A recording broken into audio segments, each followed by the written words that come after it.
Welcome back into the GSMC Sports Podcast for our final segment of the day, where we are going to be now breaking down what is a blockbuster deal that technically has not been finalized, at least as of when we were heading into this show. But the deal largely is expected to contain the Knicks acquiring All-Star center Karl-Anthony Towns in exchange for Julius Randle, Donte DiVincenzo, and a first-round pick from the Pistons. That sounds like Bobby Marks reported that it was going to be top 13 protected. Still, a lot of minor details that have to be ironed out there. Again, nothing finalized quite yet. But it sounds like this deal is on track to go through at this point. There's really no going back for either one of these franchises. So I would largely expect it to happen. And, just a week left in the offseason. Preseason is right around the corner. And we get, for the second year in a row, a blockbuster deal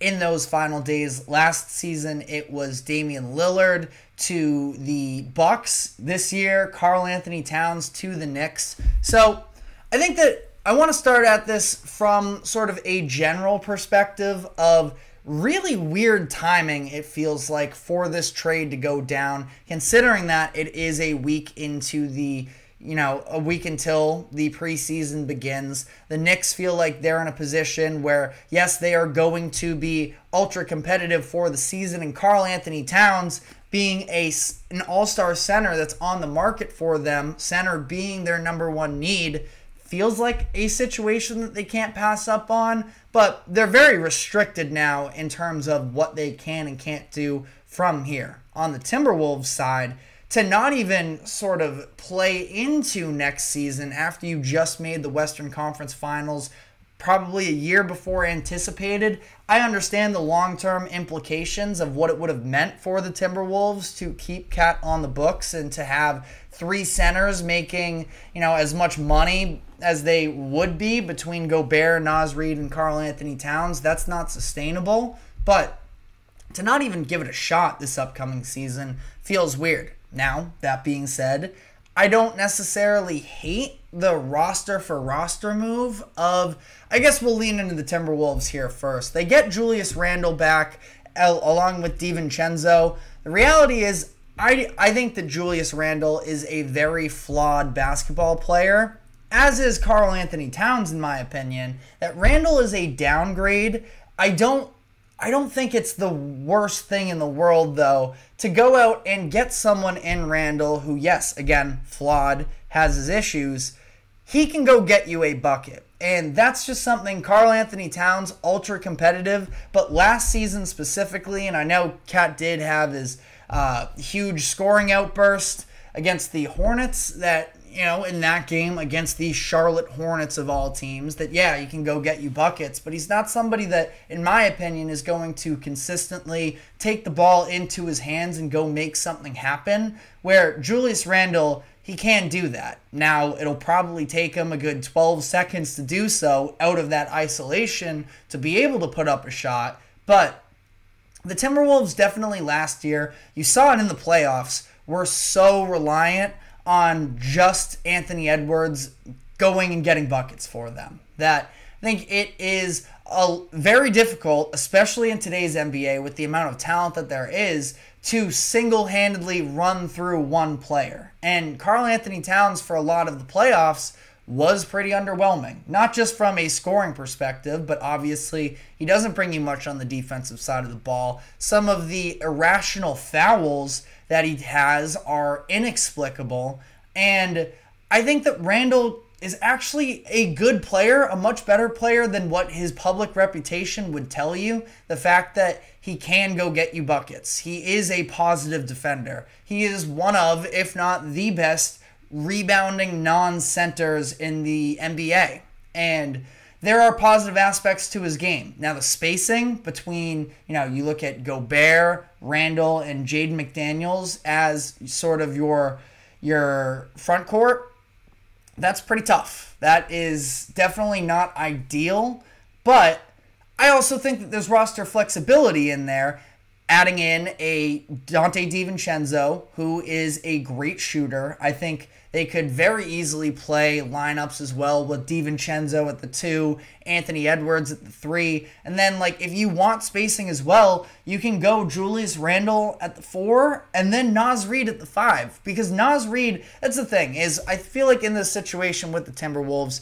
they couldn't continue to have their 3 most expensive players be centers in Naz Reid, Rudy Gobert, and Karl-Anthony Towns. That now I think they can throw out a number of different lineups. And I think as well, there's a lot of depth even from there as well, where I am a very big fan of a Rob Dillingham. I like Terrence Shannon Jr. as well, the 2 rookies that they took in the first round of this year. They have a Joe Ingles sneakily off the bench for a little bit of spacing there as well. Nickeil Alexander-Walker is a pretty good shooter as well. So I don't think that it's quite as bad from a spacing perspective as people make it out to be. It's not great. It's clunky in some areas for sure, but I don't think that this is a bad deal. And the idea that the Timberwolves got fleeced is a little bit ridiculous, because what really was the market for Karl-Anthony Towns? I don't think it was much more than, an all-NBA caliber player, a really good role player, and a potential first-round pick. That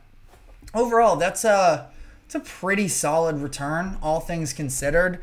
Now, part of the issue with this is that the Timberwolves, and it's an issue with them, but it's also just reality, is they're going into a situation where they have a lot of uncertainties at the ownership position, and they're going through a sale there, and it becomes really difficult to navigate all of that when they're also very much in the luxury tax threshold, and you have, now an expiring contract in Julius Randle gives you more roster flexibility. I don't know. Ultimately, I think it's fine for the Timberwolves. I don't think they got worse. I don't think that now they're a tier lower than they were before. Now, I want to talk about the Knicks as well, because that's obviously the whole second half of this equation, is that the Knicks have continued this offseason to go out and spend and add a lot of talent, which they successfully did, where you bring in Mikal Bridges, Karl-Anthony Towns, and even if you want to go back to the trade deadline last year, you had OG Anunoby as well. And ultimately, they didn't give up a ton necessarily. Yeah, they gave up a bunch of draft picks to go get Mikal Bridges, but really it's not like they were selling off any young known quantities that are going to be really good players. In the Anunoby deal, they sent out RJ Barrett and Emmanuel Quickley that some people are really high on. I think it was a no-brainer of a deal as long as Anunoby is able to stay healthy. And Karl-Anthony Towns now kind of slides in perfectly to that role where you get a center, which they desperately needed because Hartenstein leaves in free agency. Mitchell Robinson is still dealing with that foot injury that he suffered in the playoffs when Embiid got tangled up with him in the first round. And so he's going to be out for at least 3 months. We don't really know exactly what that means. Could be longer, could be shorter. It's a risky game to play, though, of gambling on that. So you go out and you get a known quantity in Karl-Anthony Towns where he's flawed, like I mentioned, as was Julius Randle. That Towns, like I mentioned, the stupid fouls with him, the defensive shortcomings. But I think he comes into a situation here with the Knicks where Anunoby and Bridges can make up for some of that wing / a little bit of post defense that, specifically Anunoby, probably Bridges as well, can for the most part guard 1 through 5. I think that they can contribute rebounding wise. Josh Hart, obviously one of the best rebounders in the league for like a size to rebounding ability perspective, just 6'4", but is always up there in terms of rebounds per game.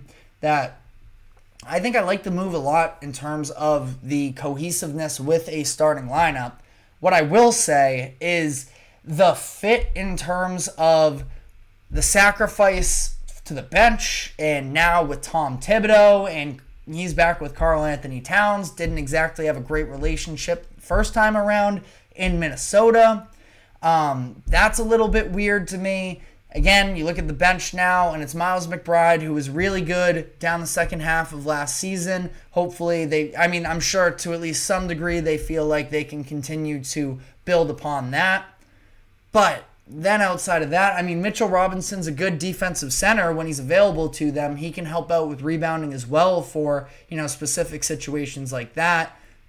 There's just not a ton of talent off of that bench, in my opinion. And I think that things could definitely get dicey there, especially for a Tom Thibodeau coach team that is going to be very reliant on that starting lineup. And it's a good thing if everybody stays healthy, of course, but you're talking running the risk with an OG Anunoby especially, who has an extensive injury history, that you could really easily find yourselves having to go out and start a Precious Achiuwa once again, or maybe a Deuce McBride. And I think that they are very razor thin. They are also very expensive for the time being, under the second luxury tax cap for this season, but they are only going to continue to get more expensive from here on out, where Karl-Anthony Towns, his contract is going to continue to get more expensive, as with OG Anunoby. Eventually, they're going to have to pay Mikal Bridges. So this is a very good roster, one of the best starting fives in basketball. I would still take the Celtics starting five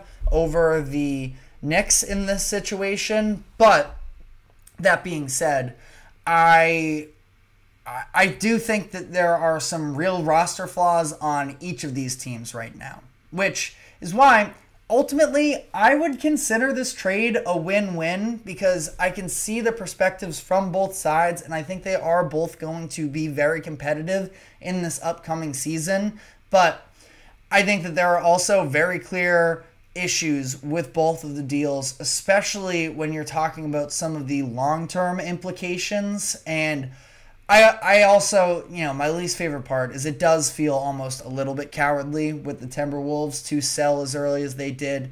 But like I mentioned, I'm also not convinced that this definitively makes them a worse team. I think that they could be better, by some stretch of the imagination, if Julius Randle ends up giving you a productive season with the spacing that Donte DiVincenzo provides to you.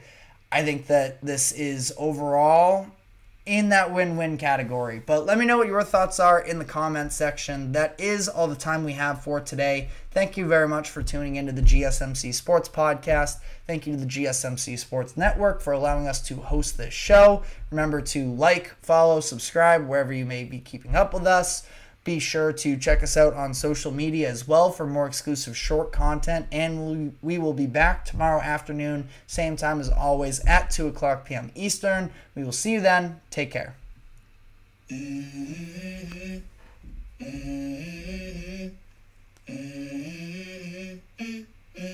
Let's go. I wake up to a little bit of drool on my pillow, feel like it's gonna be a bad day. Yeah, I'm tired of shit, and the coffee ain't hit yet, damn, ain't that great.